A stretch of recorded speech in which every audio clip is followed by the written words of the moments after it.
Dari ujian praktik atau unjuk performa yang keenam itu mengenai pola interaksi dan jaring-jaring makanan pada suatu ekosistem. Sebelumnya, materi ini sudah pernah kalian dapatkan ketika berada di kelas 7. Pada pos ini, terbagi menjadi 2 kegiatan. Kegiatan pertama dan kegiatan kedua. Pada kegiatan pertama, peserta didik secara individu akan disediakan kartu-kartu yang berisi gambar makhluk hidup secara acak.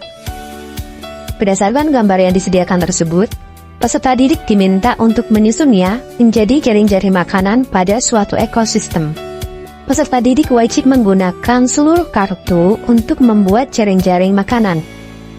Kali ini Ibu berikan contoh, di mana terdapat beberapa jenis hewan, antara lain elang atau Raja Wali, kemudian ada marmut, kemudian ada rubah, ada kelinci, kemudian ada ular.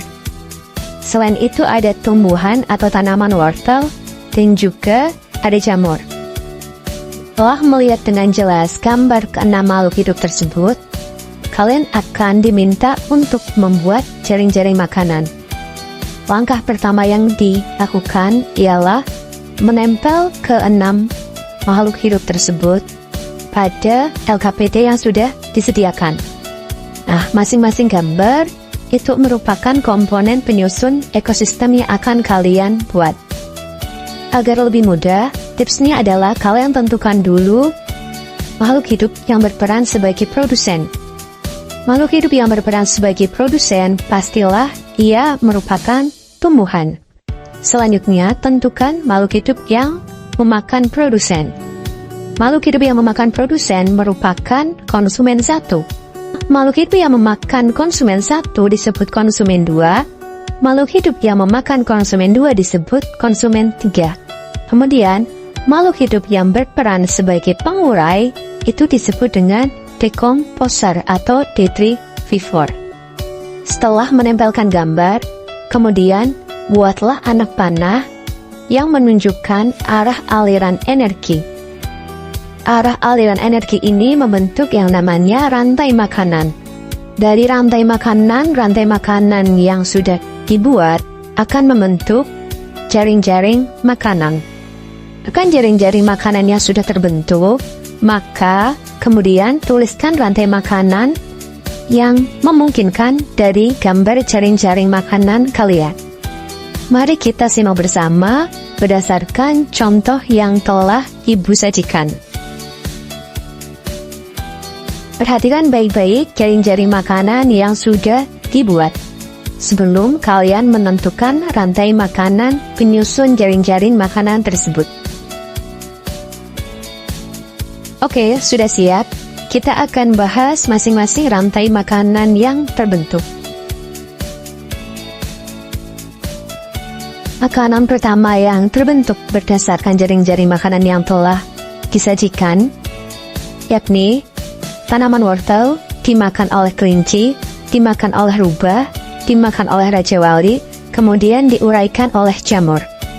Kemudian, rantai makanan yang kedua itu bisa dimulai dari tanaman wortel yang dimakan oleh kelinci, kemudian dimakan oleh ular, kemudian dimakan oleh Raja Wali, dan kemudian Raja Wali diuraikan oleh jamur.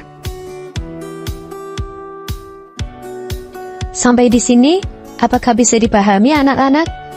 Jika bisa, kita lanjut pada rantai makanan ketiga yang terbentuk. Rantai makanan ketiga yang terbentuk itu bisa dari tanaman wortel dimakan oleh marmut, kemudian marmut dimakan oleh ular, ular dimakan oleh Raja Wali, Raja Wali yang mati kemudian diuraikan oleh jamur. Rantai makanan berikutnya yang keempat itu dari tumbuhan atau tanaman wortel yang dimakan oleh marmut, dimakan oleh rubah, dimakan oleh Raja Wali, kemudian Raja Walinya mati, kemudian diuraikan oleh jamur. Kemudian, kalian akan diminta untuk menjawab pertanyaan. Pertanyaannya meliputi Sebutkan makhluk hidup yang berperan menjadi produsen, konsumen 1, 2, dan 3, dan juga dekomposer berdasarkan jaring-jaring makanan yang sudah kalian buat. Nah, pertanyaannya tidak semuanya.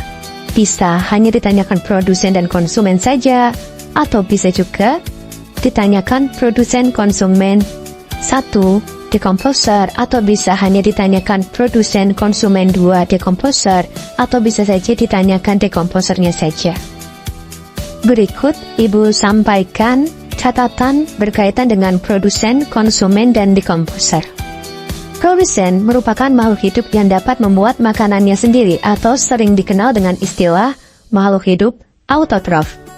Makhluk hidup autotrof ini cirinya ia dapat berfotosintesis. Kemudian, yang kedua, yang bertindak sebagai konsumen itu adalah makhluk hidup yang tidak dapat membuat makanannya sendiri.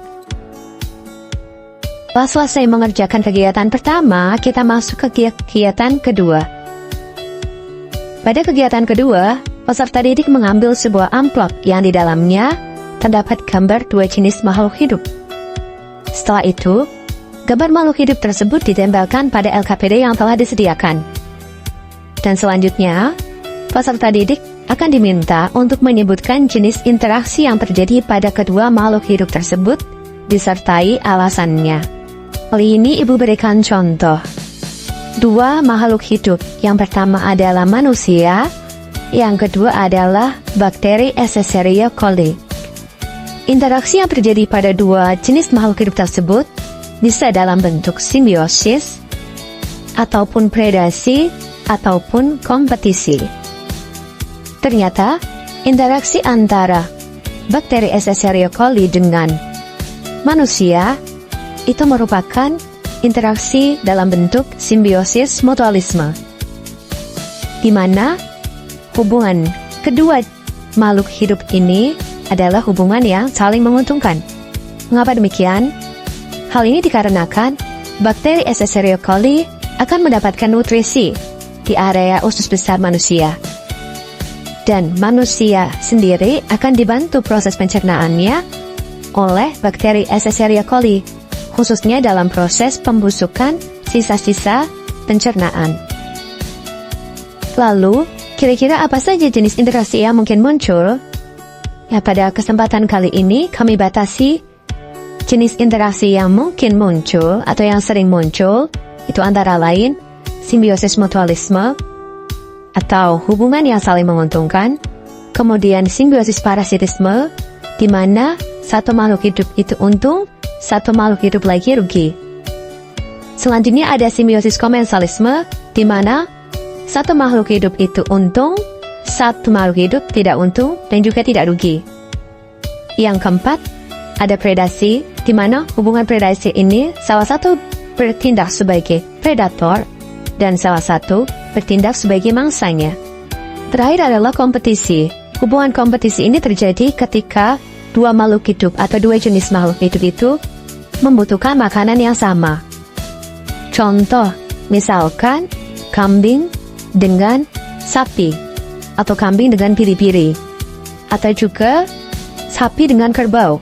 Nah, keduanya sama-sama makan rumput, maka terjadilah kompetisi atau rebutan untuk memperoleh makanan.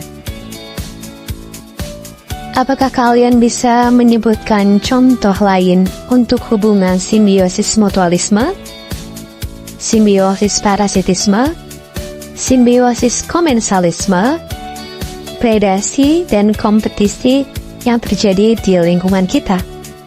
Kira-kira, coba kalian pikirkan ya. Baik, nah, sudah ada gambaran ya untuk kegiatan di pos 6 ini. Selamat belajar dan semoga sukses selalu.